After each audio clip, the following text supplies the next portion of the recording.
Hi, I'm Adam Gilbert, a professor of mathematics at Southern New Hampshire University and a fellow at OpenIntro. I want to introduce you to a collection of free browser-based interactive activities that I've built as a companion to OpenIntro Statistics, although they can certainly be used to supplement another text. These OpenIntro Companion activities and everything I'm about to show you is completely free and requires no setup or software installation. Not for you and not for your students. If you use the previously released companion notebooks, these are them, just without any of the potential installation headaches to work through. What you're seeing on my screen right now is the landing page. You'll find 19 activities organized into thematic sections: foundational activities, probability, a transition to inference, inference for numerical and categorical data, and a section on techniques like chi-squared, analysis of variance, and linear regression. The collection covers a full introductory statistics experience from data literacy all the way through regression. You can assign all of the activities sequentially or pick and choose the topics that fit your course. You'll also notice that several of the activities are built to support R functionality or to support spreadsheet functionality for users working in an Excel or a Google Sheets environment. Let me show you what a typical activity looks like.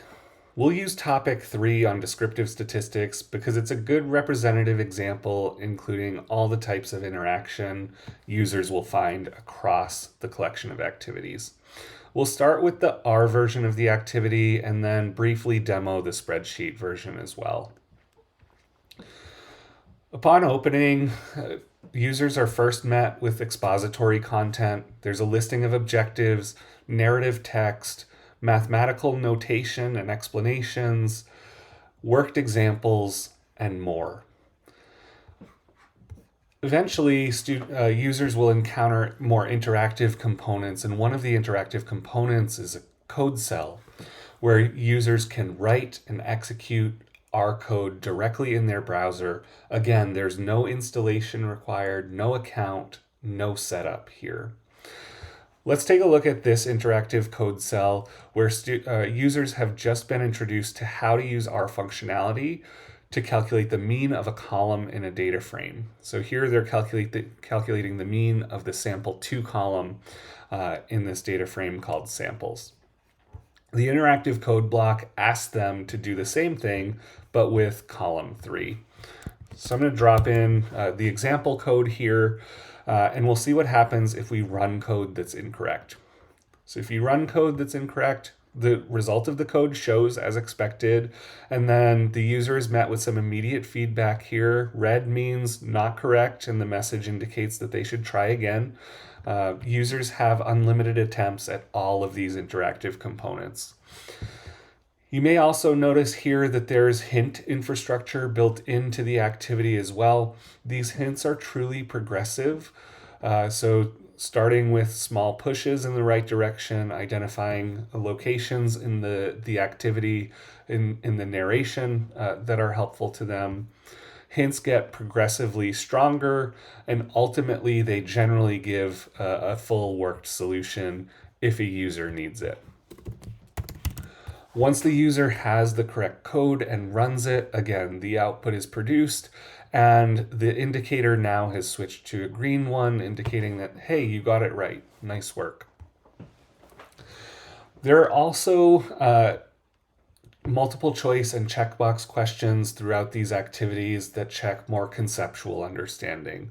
Just like with the code cell activities here, feedback is immediate, and there are unlimited attempts given on all of these activities, these interactive components. I'm going to switch back now since we've seen all of the interactive components here. I'm going to switch back and open up the spreadsheet version of the activity just so that you can see how similar they are. So here's the spreadsheet version of the activity, and again, it starts with the same expository content.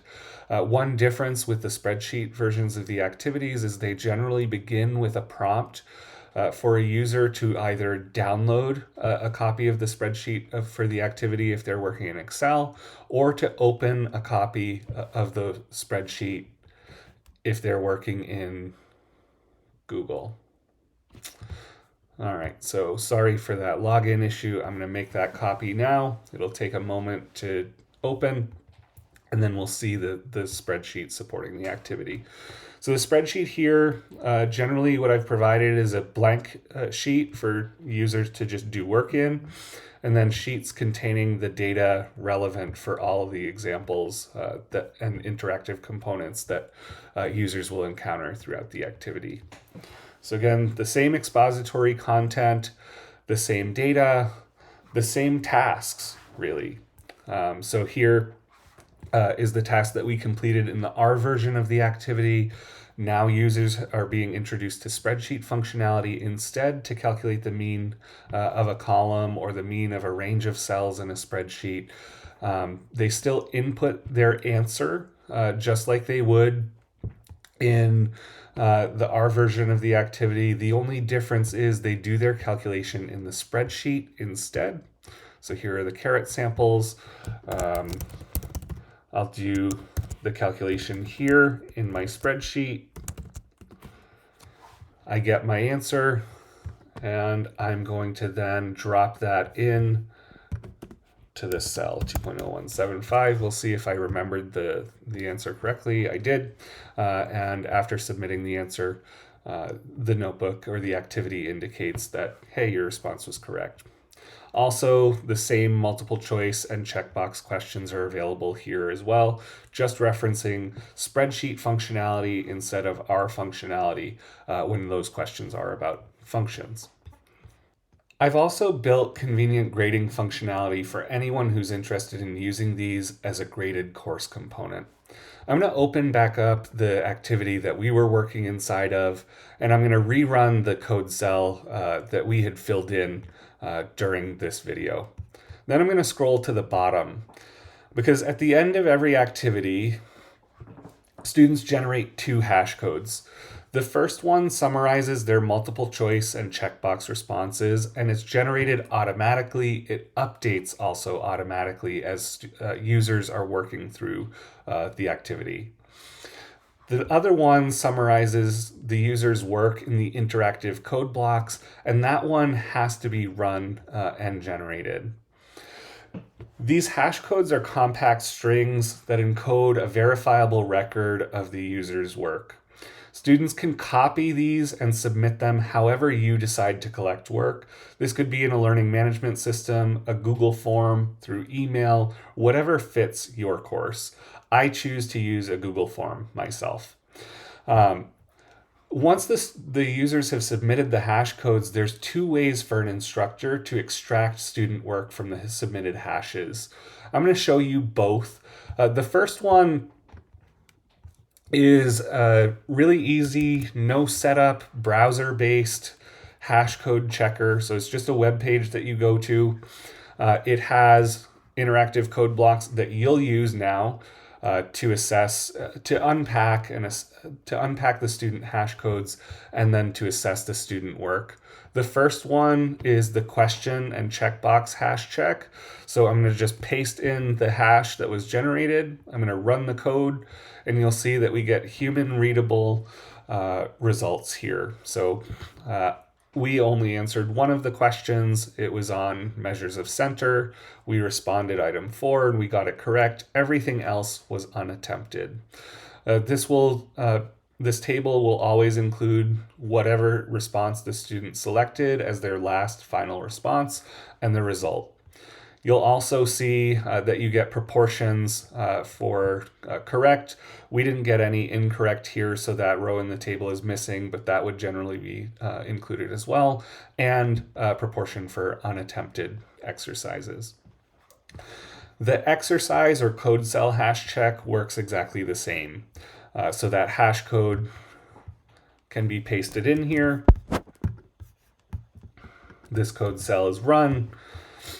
And then we can see of all of the code cells, the interactive code cells in the activity, which ones were engaged with, how the students or how the user did on that code cell activity. So didn't attempt 2 of them, had a passing result on 1, and again, a summary down at the bottom. This is convenient because it requires no setup whatsoever, but the drawback is that you're processing one hash code at a time. For instructors who want more robust grading support, there's a downloadable grading resource available here at this publicly available Google Drive folder. If you are going to use this method, though, it does require that you have a local installation of R, but it allows you to process a full set of student submissions all at once and get a structured summary of the results across your entire class. I'm going to include the links to all of these resources, so the landing page for the activities, the hash checker, and the Google Drive folder that includes the grading resources in the description to this video. Thanks for sticking with me through this video. Again, all of these activities are open sourced and will always be freely available. If you do decide to use the activities, I'd love to hear about your experience and your students' experience. The landing page has everything you need to get started. I'm actively developing more content. Thanks for watching.